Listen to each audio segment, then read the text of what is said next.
రిషికొండపై నిర్మాణాలు పరిశీలించిన తర్వాత మీడియా సమావేశంలో ఎమ్మెల్యే గంటా శ్రీనివాసరావు కామెంట్స్.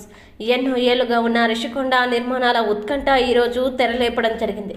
ఈ కట్టడాలపై ఏం జరుగుతుందనేది తెలుసుకుందామని వస్తే ఎన్నో అక్రమ కేసులు కూడా పెట్టడం జరిగింది.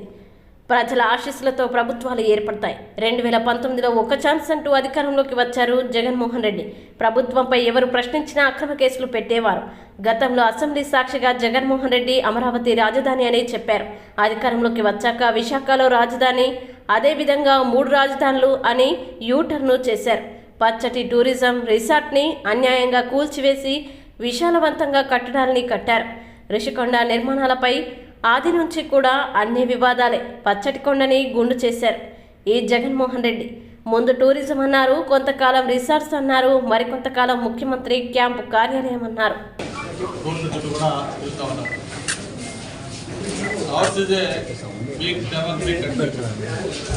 భారతదేశం ప్రపంచంలో పెద్ద ప్రజాస్వామ్య దేశం.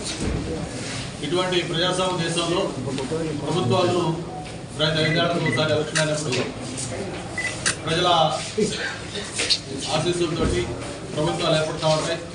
ఆ ప్రభుత్వాలు ఏర్పడినప్పుడు ప్రజల మన్ననలు పొందే విధంగా పరిపాలన చేస్తూ ఉంటాయి.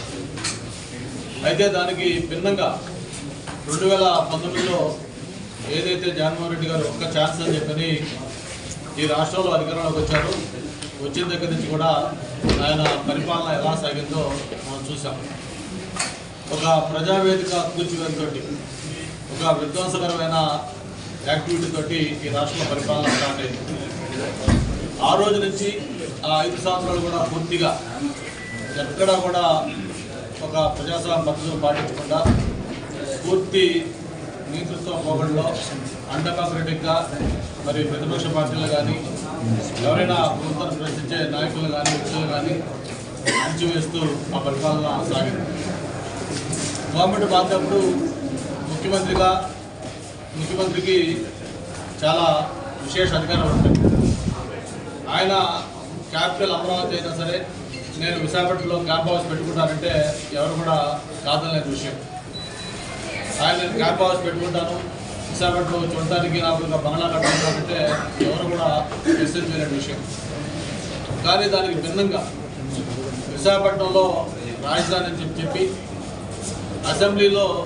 అసెంబ్లీ సాక్షిగా అమరావతి రాజధాని అని చెప్పి అంగీకరించి మళ్ళీ అధికారంలోకి వచ్చిన తర్వాత దాని మీద యూటర్న్ తీసుకొని లేదు 3 రాజధానులు, Visakhapatnam executive capital, Amaravati legislative capital, Kurnool judicial capital అని చెప్పి ఆయన మాట తప్పి పడని చెప్పి అక్కడ యూటర్న్ తీసుకున్నారు.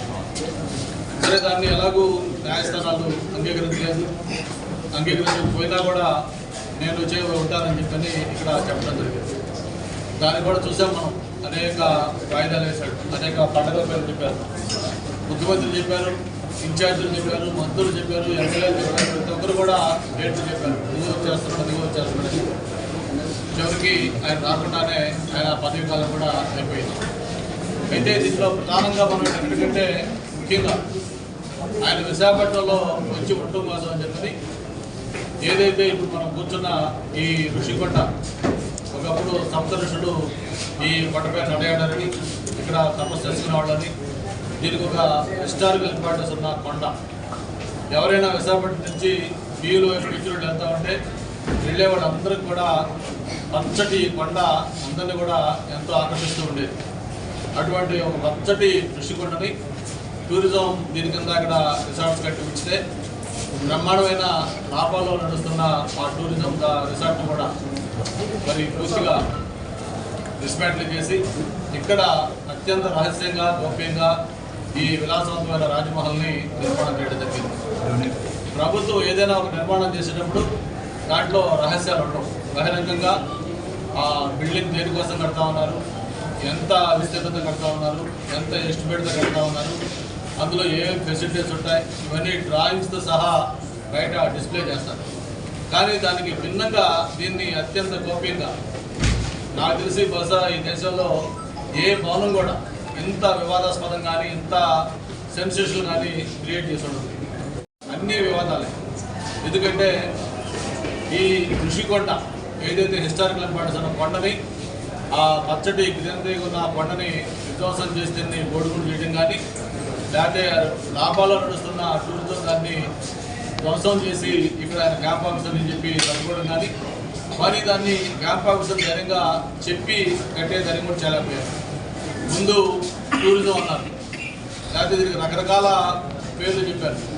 దీన్ని 5 స్టార్ హోటల్ అన్నారు, కొంతకాలం లేదు ముఖ్యమంత్రి క్యాంప్ ఆఫీస్ అన్నారు. చివరికి వెబ్సైట్లో పెట్టి మళ్ళీ దాన్ని కూడా కొట్టేది ఇది కరెక్ట్ కాదు, ఇది చివరికి టూరిజం అని చెప్పి కూడా చెప్పడం జరిగింది.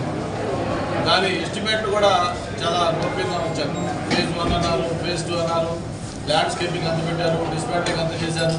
ఇవన్నీ కూడా ప్రతిదీ వివాదాస్పదమైంది.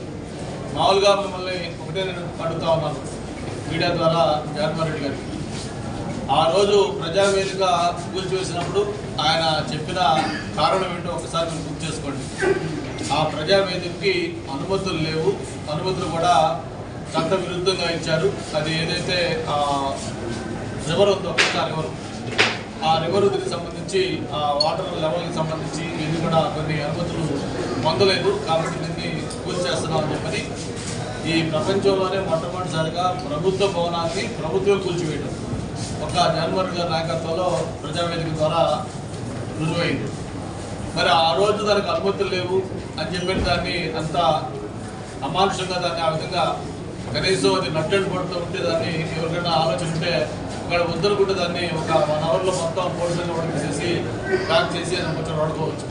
అలా కాకుండా దాన్ని విధ్వంసం సృష్టించాలనే ఉద్దేశంతో జేసీబీలు